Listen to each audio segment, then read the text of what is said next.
Well, confirmants, we are really proud of you today for being a part of who we are as a family of faith, but for your willingness to stand and profess your own love and faith in Jesus Christ today.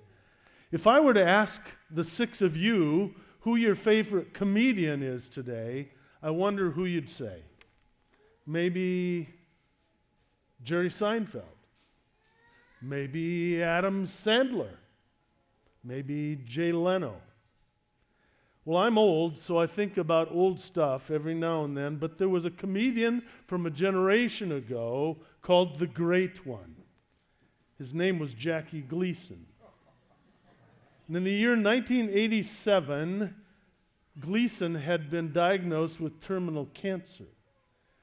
And I remember when he, close to the end of his life, appeared on the Johnny Carson show, which was the Tonight Show of that era. And Carson was commending this old warrior of a comedian, saying to him, well, you're really accomplished. You've been an actor, you've been a television star, you've been a producer. So what is it that you would want now? What's ahead of you? And the one called the Great One, this comedian of his generation, began to weep on national television.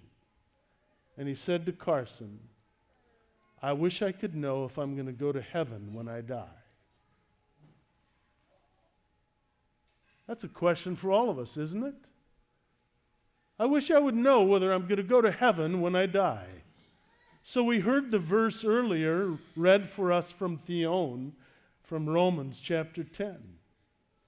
If we confess with our mouth Jesus is Lord and believe in our hearts that God raised him from the dead, we'll be saved.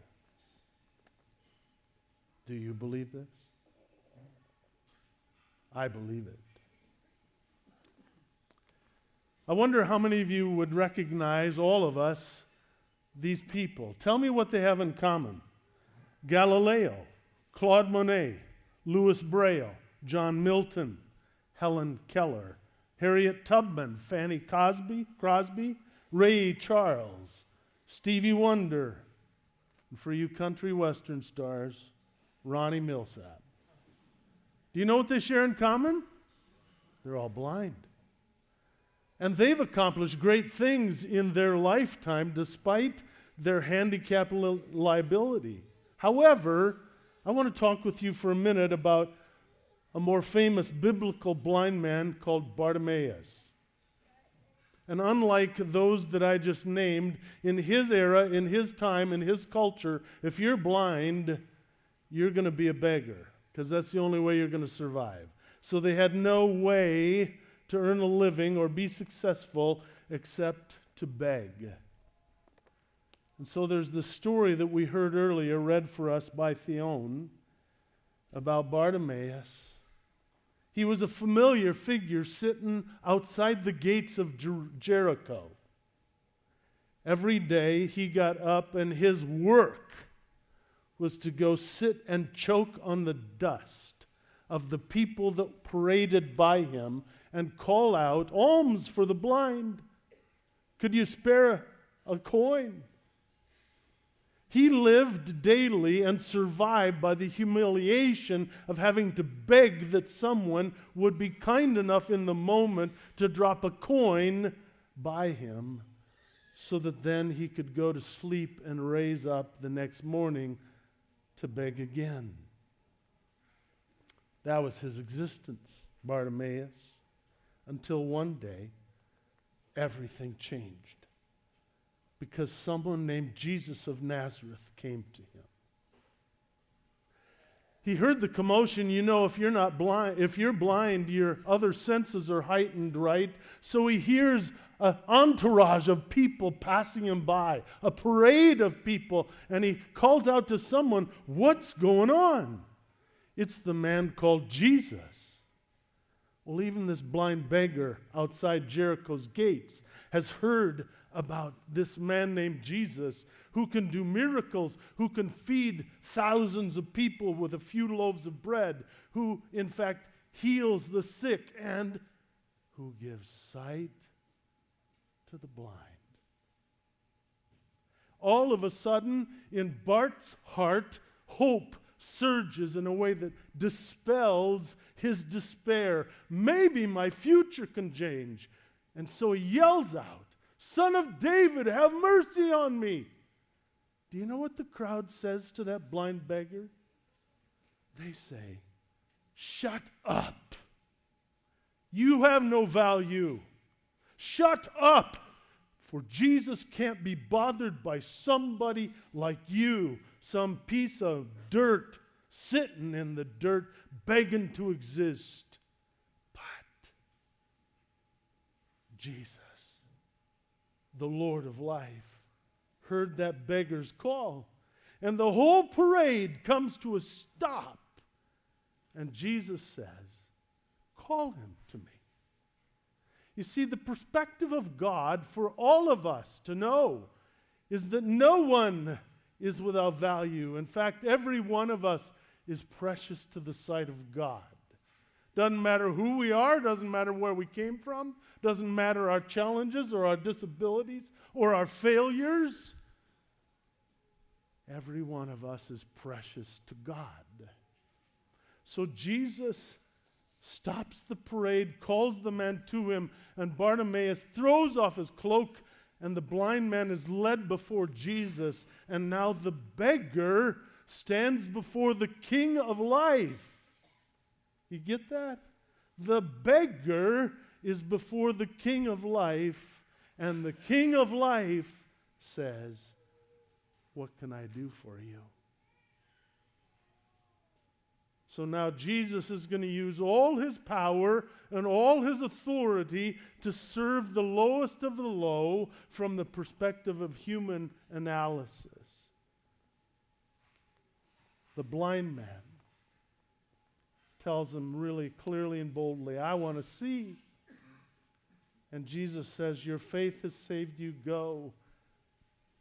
You'll be whole. You'll be saved. You'll be well." And he, just think of it, the first thing his eyes ever laid eyes on was the face of Jesus. You ever dream about that? Do you ever dream about, I wonder what it'll be like to actually look into the face of Jesus Christ? But here's another important point for all of us, but maybe particularly for the 6 of you who professed your faith. It says that after he experienced the miracle and after his eyes saw Jesus, it says he followed him.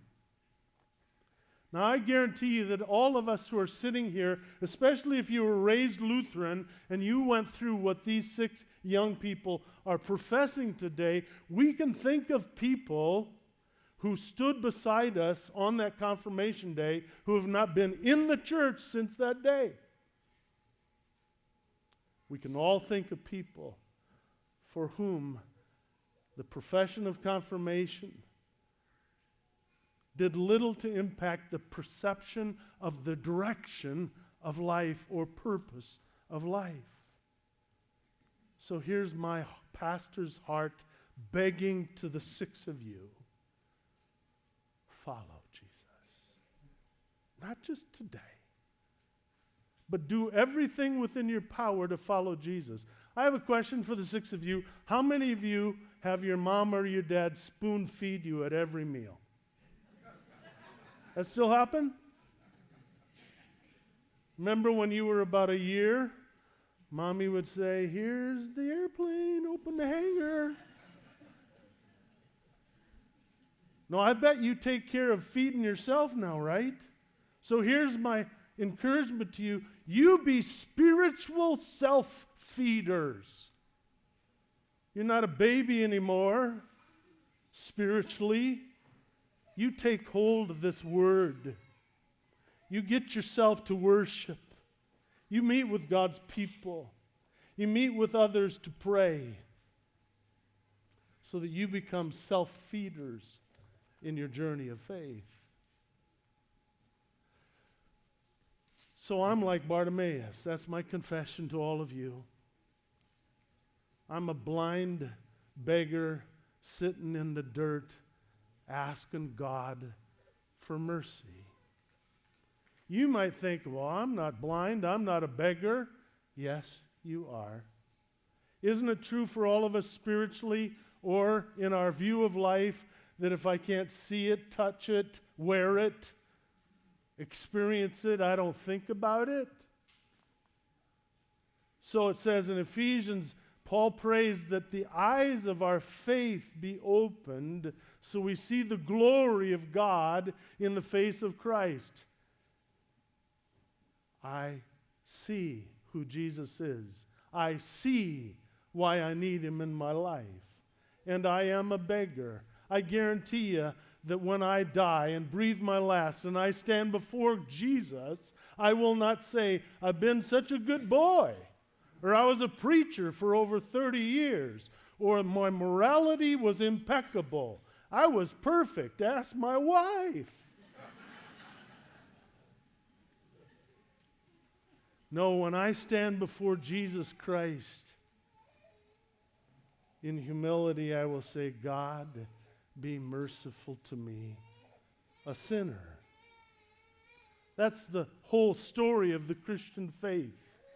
God, be merciful to me, a blind beggar and a sinner. So Bartimaeus saw that Jesus was the Son of God. Bartimaeus saw that Jesus was the Messiah. Bartimaeus saw, in a paradox, you see, what most people that traveled with Jesus didn't see, that he was the solution to their ultimate problem. He was the Lord of life. I remember hearing about a pastor who had an unusual dream one night. He dreamt that he was in a prison.